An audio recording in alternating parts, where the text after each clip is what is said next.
Hi friends, welcome to Karpagam channel. இன்றைக்கி நம்ம சேனலில் பீட்ரூட் அல்வா எப்படி பண்ணலான்னு சொல்லிட்டு பார்க்கலாமா?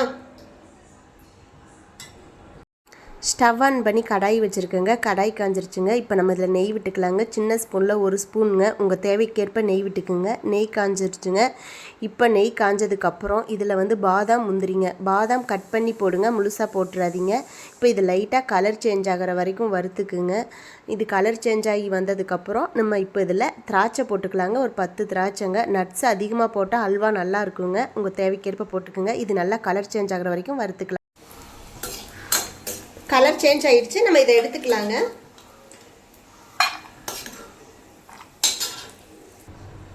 எடுத்தாச்சுங்க. இப்போ அதே கடாயிலேயே 1 ஸ்பூன் நெய் விட்டுக்கலாங்க. திரும்பவும் 1 ஸ்பூன் நெய் விட்டுக்கலாம். இப்போ நான் மீடியம் சைஸ் பீட்ரூட் 3 துருவி வச்சுருக்கேங்க. 1/4 கிலோ பீட்ரூட்டுங்க. இப்போ நான் இந்த நெய்யில் போட்டுக்கலாங்க. இதையும் நெய்யிலேயே ஒரு 5 நிமிஷம் நல்லா வணக்குங்க. அப்போ தான் பீட்ரூட் அந்த பச்சை வாடை இல்லாமல் அல்வா சூப்பராக இருக்கும், டேஸ்ட்டாகவும் இருக்கும். நம்ம வணக்கிறதுலையே கால்வாசி வெந்துடுங்க. நல்லா பீட்ரூட் நல்லா நெய்யிலேயே 5 நிமிஷம் நல்லா வறுத்தாச்சுங்க. பாருங்கள், அந்த டேஸ்ட் அப்போ தாங்க நல்லா இருக்கும். அந்த பச்சை வாசம்லாம் போய் பீட்ரூட் சாப்பிட்றதுக்கே சூப்பராக இருக்கும். இப்போ நம்ம இதில் பால் ஊற்றிக்கலாங்க. உங்களுக்கு இந்த பீட்ரூட் முழுகிற அளவுக்கு பால் ஊற்றிக்கிங்க. ரொம்ப ஊற்றிடாதீங்க, பார்த்து ஊற்றிக்கிங்க. உங்களுக்கு எவ்வளோ தேவையோ அந்த அளவுக்கு. இப்போ நம்ம இது மிக்ஸ் பண்ணி விட்டு ஒரு தட்டு போட்டு மூடிடலாங்க. இது பொங்கி வரும், சிம்மில் வச்சுக்குங்க. திக்கான பால் ஊற்றிக்கிங்க, அப்போ தான் டேஸ்ட்டு நல்லாயிருக்கும். இப்போ நம்ம இதை தட்டு போட்டு மூடிடலாம். சிம்மில் வச்சுக்குங்க, இல்லைன்னா பொங்கி வந்துடுங்க. பாலெல்லாம் இஞ்சிடுச்சுங்க. நம்ம ஊற்றின பாலெல்லாம் இஞ்சிடுச்சு. இப்போ நம்ம சர்க்கரை போட்டுக்கலாங்க.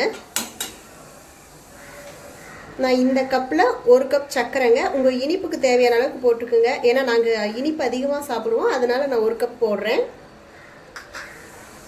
இப்போ இது கிளறப்போ தண்ணியாட்டம் ஆகுங்க. அதுக்காக பயக்காதீங்க. அது இஞ்சிடும். நம்ம கிளறிக்கிட்டே இருந்தோம்னா இஞ்சி கெட்டி ஆகிடும். அப்புறம் இந்த மாதிரி குத்தி விடுங்க. அப்போ தான் அல்வா சாப்பிட்றப்ப நல்லாயிருக்கும். பாருங்க, சர்க்கரை இலகுன உடனே ரொம்ப தண்ணியாட்டு இருக்கு. அது நீங்க கிளற கிளற அது கெட்டி ஆயிடுங்க. எவ்வளோ தண்ணியாட்டு இருந்துச்சு பாருங்க, பூரா இஞ்சிடுச்சுங்க. இப்போ நம்ம இதில் முந்திரி போட்டுக்கலாங்க. நம்ம வறுத்து வச்சோம் இல்லையா, அந்த முந்திரி போட்டுக்கலாம். முந்திரி திராட்சை எல்லாம், பாதாம் போட்டிருக்கோங்க. இப்போ இதுலேயே நெய் விட்டுக்கலாங்க. மீதமுள்ள நெய் விட்டுக்கலாம். உங்களுக்கு எவ்வளோ தேவையோ அந்த அளவுக்கு நெய் விட்டுக்குங்க. நான் 1.5 ஸ்பூன் விடுறேங்க. இப்போ இது நல்லா ஒரு 2 செகண்ட் நல்லா கிளறிக்கலாங்க. இதில் உங்களுக்கு ஏலக்காய் வேணும்னா ஏலக்காய் போட்டுக்குங்க. நான் இன்னொன்று சொல்ல மறந்துட்டேங்க. சர்க்கரை நிறையா போட்ட மாதிரி இருக்குன்னு நினைக்காதீங்க. அது சின்ன கப்புங்க, உங்களுக்கு பார்க்க அப்படி தெரியும். அதில் 6 ஸ்பூன் சர்க்கரைங்க. எங்களுக்கு கரெக்டாக இருக்கும். நீங்கள் எவ்வளோ எடுக்கிறீங்களோ அந்த அளவுக்கு பார்த்து எடுத்துக்குங்க. இப்போ நம்ம பீட்ரூட் அல்வா ரெடி ஆயிடுச்சுங்க.